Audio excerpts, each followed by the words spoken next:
We can all help others, and we do.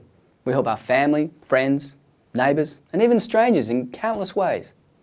Imagine a world in which nobody helped anybody do anything. Our society would break down.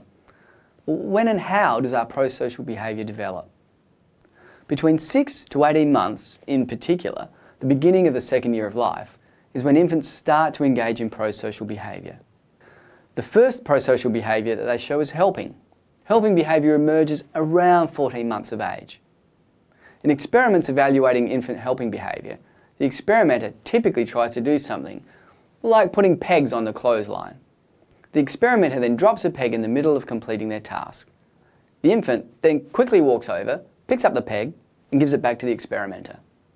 In another experiment, the experimenter carries a pile of books from one end of the room to a cupboard that's located on the other side of the room. When they get to the cupboard, they make it obvious to the infant that they can't put the books inside the cupboard because the doors to the cupboard are closed. The infant then walks over and opens the door for the experimenter. Infants love to help. Some people have argued that this helping behaviour seems to suggest that infants might understand the other person's needs, or the other person's mental state that they need the help. Others have argued, do you really need to go into the other person's head to know that you should be picking that up?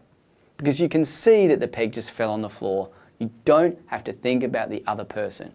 You can see that it fell and just go and pick it up.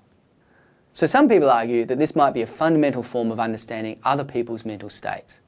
Others argue that this might just be an association between a behaviour and an action. So these are two sides to the argument.